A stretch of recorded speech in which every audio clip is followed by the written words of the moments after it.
Hello guys, कैसे हो आप सभी। मैं शैलेश निगम स्वागत करता हूं आपका मेरे चैनल शैलेश निगम में।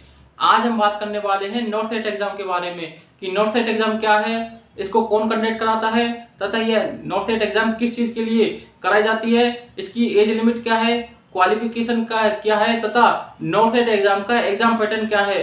तो नॉर्थ सेट एग्जाम के बारे में डिटेल में बात करेंगे, तो वीडियो के एंड तक बने रहें। तो चलो वीडियो को स्टार्ट करते हैं। सबसे पहले हम बात करने वाले हैं नॉर्थ सेट एग्जाम के बारे में। नॉर्थ सेट एग्जाम की फुल फॉर्म है nursing officer requirement common eligibility test. जो नॉर्थ सेट एग्जाम है वो नर्सिंग ऑफिसर की वैकेंसी जॉब के लिए नॉर्थ सेट एग्जाम ली जाती है तथा यह कंडक्ट कराई जाती है AIIMS new Delhi. AIIMS new Delhi के द्वारा north set exam nursing officer की वैकेंसी के लिए कंडक्ट कराई जाती है, ठीक है ना। अब बात करें इसकी क्वालिफिकेशन की बात करें तो आपके पास बीएससी नर्सिंग की डिग्री होनी चाहिए या फिर बीएससी नर्सिंग ऑनर्स की डिग्री होनी चाहिए, और अगर ये भी नहीं है तो आपके पास जीएनएम की डिग्री होनी चाहिए। उसके साथ साथ में आपको 2 साल का एक्सपीरियंस होना चाहिए किसी भी 50 बेडेड हॉस्पिटल में, तभी आप इस एग्जाम में बैठ सकते हैं, ठीक है ना। और इसके साथ साथ आपको ये भी ध्यान रखना चाहिए कि आपकी जो डिग्री है वो आईएनसी या एसएनसी स्टेट नर्सिंग काउंसिल से रिकॉग्नाइज बोर्ड से होनी चाहिए, तभी आप इस एग्जाम में बैठ सकते हैं, ठीक है ना। तो ध्यान रखना, बीएससी नर्सिंग या BSc honours nursing GNM plus 2 साल का एक्सपीरियंस होए तभी आप इस एग्जाम के लिए बैठ सकते हो, ठीक है ना। एज लिमिट की बात करें तो आपकी मिनिमम एज 18 साल तक, मैक्सिमम एज आपकी 30 साल होनी चाहिए। लेकिन कुछ कैंडिडेट के लिए इसमें छूट दी है, जैसे कि आप देख सकते हो एससी एसटी कैंडिडेट हो आप तो आपको 5 साल की छूट दी है। अगर आप ओबीसी कैंडिडेट हो तो आपको 3 साल की छूट है, मतलब आप एक्स्ट्रा बैठ सकते हो, जैसे कि 5 प्लस आप 30 साल, मतलब आप 35 साल तक ये एग्जाम दे सकते हो। और अगर आप ओबीसी कैंडिडेट हो तो आप 30 प्लस 33 साल तक एग्जाम दे सकते हो, ठीक है ना। अगर आप पीडब्ल्यूडी कैंडिडेट हो तो आपको 10 साल की छूट दी जाती है, तो आप 30 प्लस 10 40 साल तक ये एग्जाम दे सकते हो, ठीक है ना। नॉर्थ सेट एग्जाम के पैटर्न की बात करें तो नॉर्थ सेट एग्जाम साल में 2 बार होती है तथा ये मोड ऑफ एग्जाम की बात करें तो north set exam online mode में होती है तथा यह सीबीटी कंप्यूटर बेस्ड एग्जाम होती है। पेपर लैंग्वेज की बात करें तो यह इंग्लिश लैंग्वेज में होती है, ठीक है ना, हिंदी लैंग्वेज में यह नहीं होती है। बात करें stages of north set exam की तो नॉर्थ सेट एग्जाम 2 स्टेज में होती है, स्टेज फर्स्ट प्रीलिम्स तथा स्टेज सेकंड मेंस। अगर आप स्टेज प्रीलिम्स क्वालिफाई करके स्टेज सेकंड के लिए क्वालिफाई होते हैं, ठीक है ना।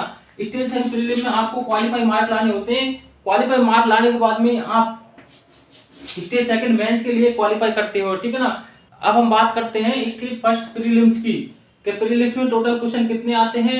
तो प्रीलिम्स में टोटल क्वेश्चन 100 क्वेश्चन आते हैं, जिसमें 80 क्वेश्चन तो आपके नर्सिंग के आते हैं तथा 20 क्वेश्चन आपके नॉन नर्सिंग के आते हैं, जिसमें मैथ रीजनिंग या कुछ और सब्जेक्ट में से आपके आते हैं। तो 80 क्वेश्चन नर्सिंग के आते हैं तथा 20 क्वेश्चन आपके नॉन नर्सिंग के आते हैं। अब आप बात करें टोटल मार्क्स की तो ये 100 मार्क्स का होता है, 100 क्वेश्चन आते हैं तथा 100 मार्क्स का होता है। ड्यूरेशन की बात करें तो यह ड्यूरेशन 90 मिनट 1.5 घंटे का पेपर होता है, और इसमें नेगेटिव मार्किंग भी है, नेगेटिव मार्किंग 1/3, यानी कि अगर आपका एक क्वेश्चन गलत है तो आपके 1/3 नंबर काट लिए जाएंगे, ठीक है ना।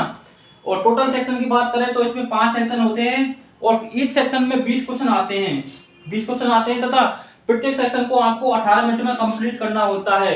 जैसे कि आपको 5 सेक्शन दिए जाते हैं, एक सेक्शन में 20 क्वेश्चन है तथा उसको करने के लिए आपको 18 मिनट दिए जाते हैं। अगर आप वो 18 मिनट में 20 क्वेश्चन कर लेते हो तो ठीक है, लेकिन अगर 18 मिनट हो जाती है आप वो कंप्लीट नहीं कर पाते तो आपका सेक्शन चेंज हो जाएगा। जैसे आप बी से सी में पहुंच जाओगे, ठीक है ना, तो आप सी से बी में वापस नहीं जा सकते, आपका वो क्लोज हो जाएगा हमेशा के लिए। तो यह ध्यान रखना कि आपको 18 मिनट होने से पहले यह 20 क्वेश्चन करने होते हैं। अगर 18 मिनट के बाद में अगर क्वेश्चन रह जाता है तो वो रह ही जाएगा, उसके बाद में आप दोबारा उस सेक्शन में वापस नहीं जाओगे। तो इसको बहुत अच्छे से ध्यान रखना, ठीक है, जब आप एग्जाम में बैठो तो।